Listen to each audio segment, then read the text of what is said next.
Hello everyone, welcome to Student Sainik Academy. तो कैसे हैं आप लोग? आई होप बहुत अच्छे होंगे और बहुत अच्छे से पढ़ाई कर रहे होंगे। जैसे आप जानते हैं हम एनसीईआरटी बेस्ड हिस्ट्री पढ़ रहे हैं इस समय। हमने इसमें प्रागैतिहासिक काल पढ़ा, आदि ऐतिहासिक काल पढ़ा। प्रागैतिहासिक काल में हमने पढ़ा था पुरापाषाण काल, मध्यपाषाण काल, नवपाषाण काल, ताम्रपाषाण काल। और अब के आदि ऐतिहासिक काल में हमने पढ़ा हड़प्पा, मोहनजोदड़ो, कालीबंगा और आपकी जितनी भी आपकी पुरानी सभ्यता है उनके बारे में पढ़ा। तो आज हम बात करेंगे आपके आगे वाले पोर्शन की, जिसका नाम है ऐतिहासिक काल। तो उसके बारे में हम बात करते हैं। इसके बारे में लिखित स्रोत उपलब्ध है। फाइनली हमें लिखित जानकारी मिली है और इसे पढ़ा भी जा सका है। यानी कि हमने प्रागैतिहासिक काल में देखा कि हमें कोई लिखित सामग्री ही प्राप्त नहीं हुई, उसके साथ हमें पुरातात्विक साक्ष्यों से प्राप्त हुआ। फिर हमने आदि ऐतिहासिक काल देखा, उसमें हमें मिली थी जानकारी लिखित, लेकिन क्या हुआ ना कि हम पढ़ नहीं सके उसे। लेकिन फाइनली जो ऐतिहासिक काल आया उसमें हमें लिखित सामग्री भी मिली और उसे हम पढ़ भी सके हैं। इसके अंतर्गत वैदिक काल से लेकर अभी तक का समय आता है। तो आदि ऐतिहासिक काल में आपका कहाँ से कहाँ तक आता था? सिंधु सभ्यता, कांस्य सभ्यता, वो सब आती थी। और आपका जो ऐतिहासिक काल है उसमें हमारा आता है वैदिक काल से लेकर अब तक का समय, यानी प्रेजेंट टाइम तक का समय आता है। आगे बढ़ते हैं। आगे हमसे क्या पूछ रहा है? ऐतिहासिक काल के बारे में हमें मिला है पुरातात्विक, विदेशी यात्रा और साहित्य। यानी कि कोई किसी व्यक्ति है, उसके पुरातात्विक कुछ साक्ष्य हैं, उनसे हमें जानकारी प्राप्त हुई हमारे ऐतिहासिक काल के बारे में। इसके अतिरिक्त हमारी विदेशी यात्रा, यानी विदेश में कुछ व्यक्तियों ने आपकी यात्रा की थी, फिर आके उन्होंने अपनी पुस्तकें लिखी, तो उससे हमें प्राप्त हुआ ऐतिहासिक काल के बारे में। साथ ही साहित्य, काफ़ी साहित्य भी हमारे ऐतिहासिक काल में लिखा गया है। जानकारी प्राप्त हुई हमारे ऐतिहासिक काल के बारे में। पुरातात्विक से हमें कैसे हुआ है? पुरातात्विक को हम दो भागों में बांटते हैं। एक तो हमारा आता है इसमें सिक्का और एक आता है हमारा अभिलेख।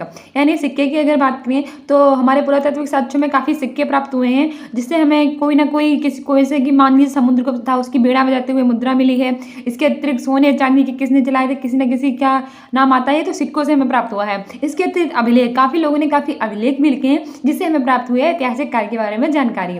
विदेशी यात्रा और उसके बाद हमारा है साहित्य। अब साहित्य क्या है? धार्मिक भी है, गैर धार्मिक है। यानी कुछ साहित्य ऐसा है जो हमारा धार्मिक यानी धार्मिक लिखा गया है, लेकिन कुछ साहित्य ऐसा है जो गैर धार्मिक यानी कि धर्म से उसका कोई लेना देना नहीं है। ठीक है।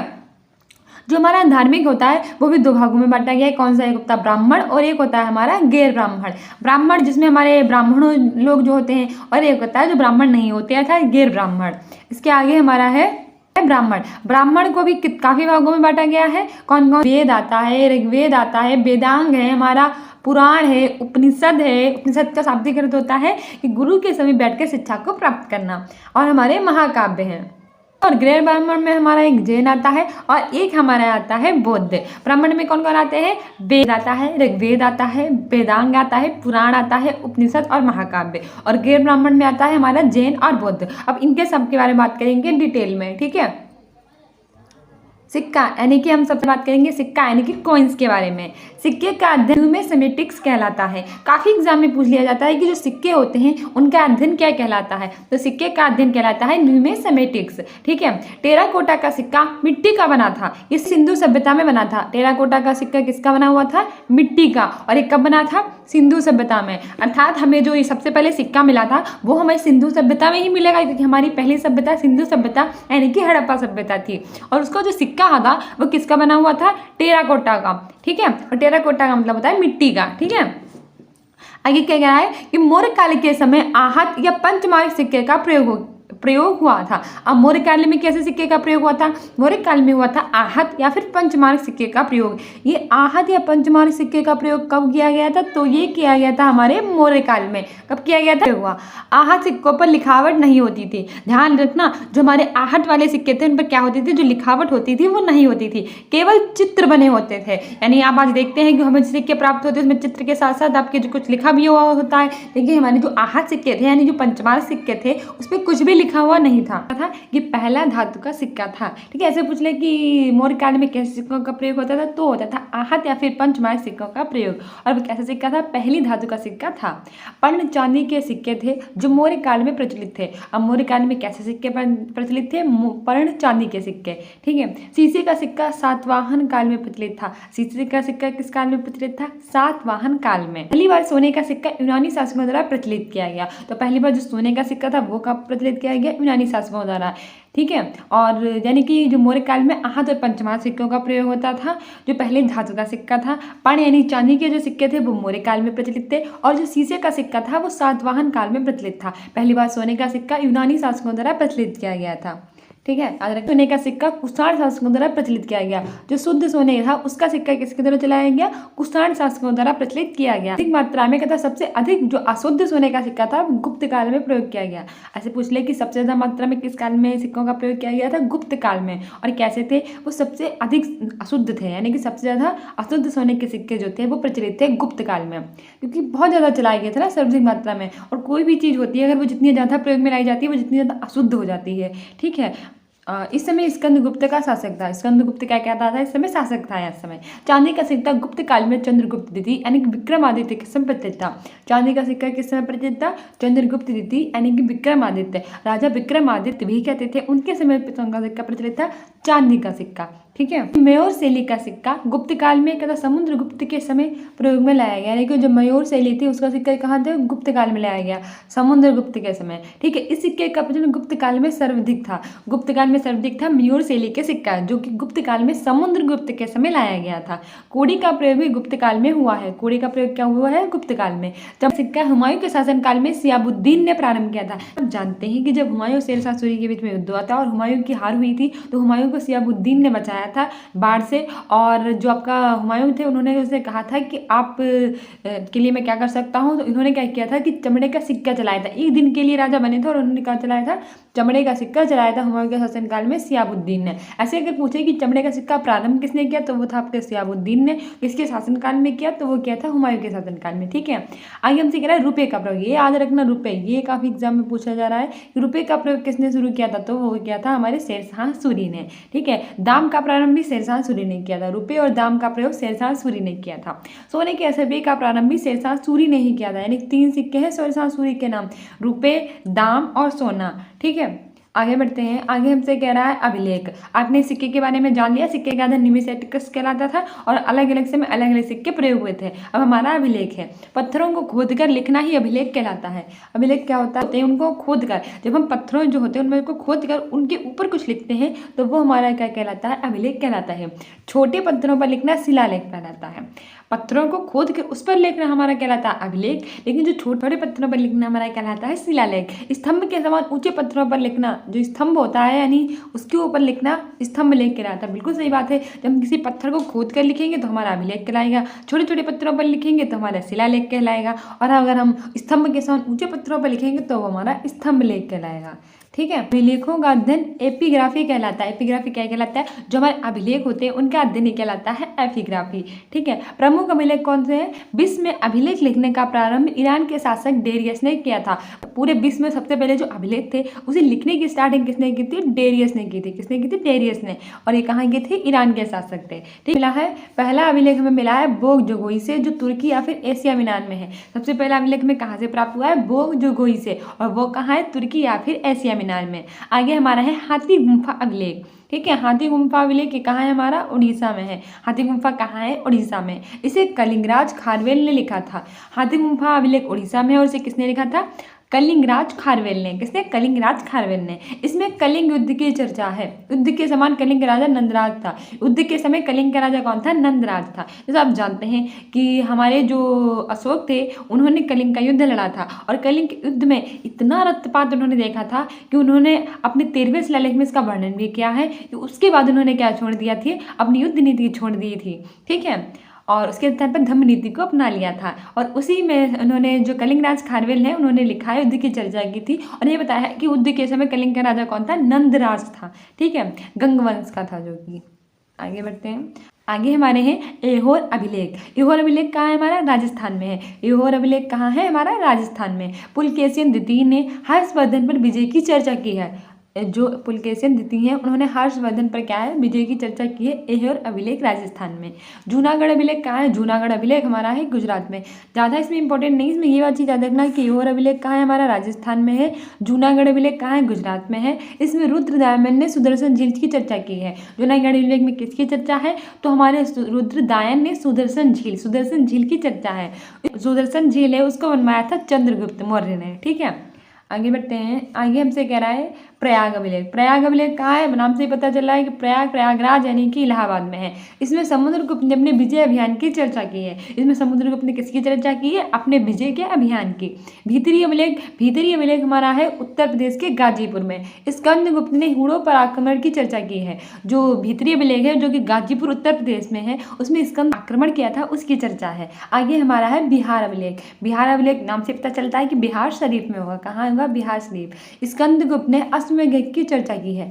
अश्वमेध यज्ञ की चर्चा कौन से अभिलेख में है? बिहार अभिलेख में है। कहाँ है? बिहार शरीफ में स्थित है। स्कंदगुप्त ने चर्चा की है। देवपाड़ा अभिलेख हमारे है बांग्लादेश में। देवपाड़ा अभिलेख कहाँ है? बांग्लादेश में है। ठीक है, ये सेन वंश के शासक विजय सेन का है। किसका है? सेन वंश के शासक जो विजय सेन है उनका है। आगे हमारा है ग्वालियर अभिलेख। ग्वालियर अभिलेख मध्य प्रदेश में होगा। नाम से ही पता चला है ग्वालियर अभिलेख मध्य प्रदेश में। प्रतिहार शासक भोज का है। ग्वालियर अभिलेख किसका है? प्रतिहार शासक भोज का है। आगे हमारा है मंदसौर अभिलेख। मंदसौर अभिलेख कहाँ है? हमारे मध्य प्रदेश में। मालवा के शासक अशोकवर्मन का है। किसका है? मालवा के शासक है अशोकवर्मन, उनका हमारे है मंदसौर अभिलेख। ठीक है, ये थे हमारे अभिलेख। आगे हमारा है स्तंभ लेख। अब अभिलेख के बाद कुछ स्तंभ लेख भी तो होंगे ना, तो मैंने आपको बताया था जैसे स्तंभ लेख कौन कौन से हैं। ये स्तंभ के समान ऊंचे होते हैं। स्तंभ लेख कैसे होते हैं? स्तंभ के समान। बिल्कुल सही बात है, जो स्तंभ लेख होंगे वो स्तंभ के समान ही होंगे, इसलिए तो उनका नाम रखा गया है स्तंभ लेख।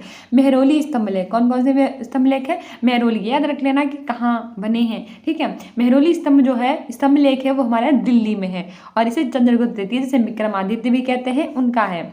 इस पर आज तक जंग नहीं लगी हो। वाह, कितनी अच्छी बात है। आप जैसे जानते हैं कि जंग लग जाती है बहुत जल्दी लोहे में, लेकिन जो मेहरौली स्तंभ लेख है वो हमारा जो दिल्ली में इसे बनवाया था चंद्रगुप्त द्वितीय यानी कि विक्रमादित्य की, और इस पर आज तक जंग नहीं लगी है। क्यों नहीं लगी है? ये रासायनिक गुण के लिए प्रसिद्ध है। कोई ना कोई रासायनिक गुण तो होगा ही, इसीलिए। ठीक है, ये हमारे हैं मथुरा स्तंभ लेख। मथुरा से ही पता चला है कि ये हमारा मथुरा कहाँ है? यूपी में है। चंद्रगुप्त द्वितीय यानी विक्रमादित्य का है। पहले वाला भी विक्रमादित्य का जो कि दिल्ली में था, और ये वाला भी हमारा चंद्रगुप्त द्वितीय द्वारा विक्रमादित्य का है। ठीक है, इसमें सहिष्णुता की चर्चा, किसकी चर्चा है? सहिष्णुता की। आगे हमारा एरण स्तंभ लेख। एरण स्तंभ लेख कहाँ है? हमारा मध्य प्रदेश में। ये भानुगुप्त का है। ये आया था कि एरण स्तंभ लेख जो है किसका है? तो एरण स्तंभ लेख है भानुगुप्त का, और ये कहाँ है? मध्य प्रदेश में। इसमें किसकी चर्चा है? सती प्रथा की चर्चा है। किसकी चर्चा है? सती प्रथा की। आगे हमारा है बौद्ध स्तंभ लेख। बौद्ध स्तंभ लेख कहाँ है? मध्य प्रदेश में है, और ये किसका है? वासुदेव का है। किसका है? वासुदेव का। शुंग वंश की इसमें चर्चा है। किसकी? शुंग वंश की। हेलियोडोरस गरुड़ ध्वज स्तंभ लेख ये मध्य प्रदेश में। इसमें भागवत धर्म की जानकारी दी है। ठीक है, विदेशी यात्रियों द्वारा भारत का वर्णन। अच्छा, कुछ पुस्तकें भी थी जो विदेशी यात्रियों ने जिसमें भारत का वर्णन किया है। अब कौन कौन सी थी? चलो इसको देख लेते हैं। Herodotus Historica. हेरोडोटस की कौन सी थी? हिस्टोरिका थी। बहुत ही फेमस है हिस्टोरिका, जो कि हेरोडोटस की थी।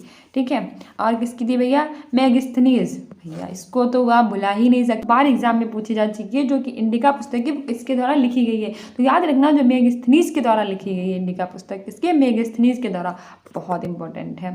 ठीक है, पेरिप्लस ऑफ द एरिथ्रियन सी ये अज्ञात है। अच्छा, जिस व्यक्ति ने इसको लिखा है उसने अपने नाम का उल्लेख नहीं किया, इसीलिए कैसी है? ये हमारी है अज्ञात। टालमी ने लिखी है जियोग्राफिका। जियोग्राफिका किसने लिखी है? टालमी ने लिखी है। टालमी ने क्या लिखी है? जियोग्राफिका। पिलिनी ने क्या लिखी है? Natural Historica. अलबरूनी ने किताबुल हिंद और तहकीके हिंद। ये भी हमारी बहुत इंपॉर्टेंट है कि किताबुल हिंद या फिर तहकीके हिंद है, ये किसके द्वारा लिखी गई है? अलबरूनी के द्वारा। ठीक है, एक तो हमारी ये मेगास्थनीज वाली बहुत इंपॉर्टेंट है, एक है टालमी वाली और एक है अलबरूनी वाली। अलबरूनी की पुस्तक है किताबुल हिंद। किसकी? किताबुल हिंद या फिर तहकीके हिंद। मार्को पोलो ये था हमारा चीन का यात्री था। ठीक है, चीन का यात्री। फयान फासे फो क्योंकि ये चंद्रगुप्त द्वितीय के समय आया था। किसके समय? चंद्रगुप्त द्वितीय के समय। आगे हमारी हैंसोंग ने लिखी थी सी क्योंकि ये बात लिखी थी हैंसोंग ने। ये हमारी हर्षवर्धन से, हाँ से हैंसोंग, हाँ से हर्षवर्धन। ठीक है, आगे बढ़ते हैं। आगे जैसे फान के बारे में बात करते हैं। फान 399 ईस्वी में आया था। 99 ईस्वी में आया था। फान कब आया था? 399 ईस्वी में। फो क्योंकि पुस्तक ये चंद्रगुप्त द्वितीय या फिर विक्रमादित्य के दरबार में आया था। फायान 399 में आया था। चंद्रगुप्त द्वितीय जिन्हें विक्रमादित्य भी कहते हैं उनके समय में आया था, और उनकी फेमस पुस्तक थी फो क्योंकि। ठीक है, इतने याद रखना। यह उस समय के भवन तथा कोड़ी की चर्चा की है, यानी कि उसने क्या किया है इस पुस्तक में? उस समय के जो भवन और कोड़ी थे उसके बारे में बताया है। सुंगचून जो थे 512 ईस्वी में। नाम से ही पता चलता है सुंगचून चाइना का होगा, चाइना का, ये बंगाल के बोस में लिखा हुआ था। आगे हमारा है हैंसोंग। हैंसोंग 629 ईस्वी में आया था। हैंसोंग कब आया था? 629 में। इसने एक फेमस पुस्तक लिखी है सी क्यू की, ये हर्षवर्धन के दरबार में आया था। इतना याद रखना है कि हैंसोंग ने सी की पुस्तक लिखी और ये हर्षवर्धन के समय में आया था। आगे बढ़ते हैं। इसने नालंदा विश्वविद्यालय में अध्ययन तथा अध्यापन दोनों किया। राजकुमार कहते थे, ठीक है, इसने नालंदा विश्वविद्यालय में अध्ययन और अध्यापन दोनों किया था। इसे यात्रियों का राजकुमार कहते थे। आगे हमारे हैं इत्सिंग। इत्सिंग 673 ईस्वी में, ये चीन यात्री था। इत्सिंग कैसा यात्री था? एक चीन यात्री था। 673 में ये त्रिपिटक की 400 प्रतियां यानी कि फोटो कॉपी अपने साथ लेकर चीन गया था। यानी कि जो इत्सिंग था वो 673 में ईस्वी में था, एक चीन यात्री था और वो त्रिपिटक की कितनी 400 फोटो कॉपी यानी कि प्रतियां अपने साथ लेकर कहाँ गया था? चीन। ठीक है, आगे हमारा है इब्न बतूता। बतूता कहाँ का यात्री था? काफ़ी एग्जाम में पूछा गया था। वो हमारे मोरक्को का यात्री था। ये 7000 किलोमीटर की यात्रा करके मोहम्मद बिन तुगलक के दरबार में आया और इसकी पुस्तक थी रहला। वो इब्न बतूता कहाँ का यात्री था? तो इब्न बतूता जो यात्री था वो मोरक्को का था और वो कितने किलोमीटर की यात्रा करके आया था? 7000 किलोमीटर। किसके शासनकाल में आया था? मोहम्मद बिन तुगलक के शासनकाल में आया था और इनकी जो फेमस पुस्तक थी तो वो रहला थी। ठीक है, कुछ बातें इब्न बतूता के बारे में याद रखना। आगे हमारा है अब्दुल रज्जाक। कौन है हमारा? अब्दुल रज्जाक। ये फारस का रहने वाला था। अब्दुल रज्जाक कहाँ का रहने वाला था? फारस था। विजयनगर काल में आया था। इसका पुस्तक मतलाए साहेन। मतलाए साहेन किसकी है? अब्दुल रज्जाक की पुस्तक है। कृष्णदेव राय के दरबार में आया था। अब्दुल रज्जाक फारस का रहने वाला था, विजयनगर के शासनकाल में आया था। कृष्णदेव राय उसमें शासन कर रहे थे और इनकी पुस्तक है मतलाए साहेन। क्या है? मतलाए साहेन है। तो आज हमने क्या पढ़ा? आज हमने अपने ऐतिहासिक काल के बारे में पढ़ा कि हमारा वो काल होता है जिसके बारे में लिखित सामग्री भी मिली है और फाइनली हम उसे पढ़ भी सके हैं। ठीक है, साथ ही हमने ये बात की कि हमें इसके बारे में कैसे पता चला है। सिक्कों से पता चला है, पुरातत्व स्रोतों से पता चला है, काफ़ी लोग भारत में आए थे, उन्होंने अपने लेख लिखे थे, उनसे पता चला है। तो हमने इन सब के बारे में चर्चा की। ऐतिहासिक काल, आधे ऐतिहासिक काल, हड़प्पा, मोहनजोदड़ो, कालीबंगा, इन सब के भी वीडियो मेरे पड़े हुए हैं। अगर आपने अभी तक ना वो ना देखे हो तो प्लीज़ विजिट कर लीजिएगा और लाइक और सब्सक्राइब कर दीजिएगा और इस वीडियो को भी लाइक और सब्सक्राइब कर दीजिएगा। हम आगे के बारे में जो अध्ययन है वो अपने नेक्स्ट वीडियो में करेंगे, तो प्लीज़ हमारे साथ बने रहिएगा। और साथ ही कम्युनिटी पोस्ट और शॉर्ट वीडियो वो सब देख भी लीजिएगा क्योंकि वो सब आपके एग्जाम के लिए काफ़ी हेल्पफुल है। जैसे मैं आपको इंपॉर्टेंट डेज के बारे में बताती हूँ शॉर्ट के माध्यम से, और जो आपके कुछ करंट में इंपॉर्टेंट होता है उसके बारे में बताती हूँ, कुछ पुरस्कार करंट में मिलते हैं उसके बारे में बताती हूँ जो आपके सभी एग्जाम्स के लिए काफ़ी इंपॉर्टेंट है। So guys, if you like this video then please subscribe my channel students in academy. Thank you.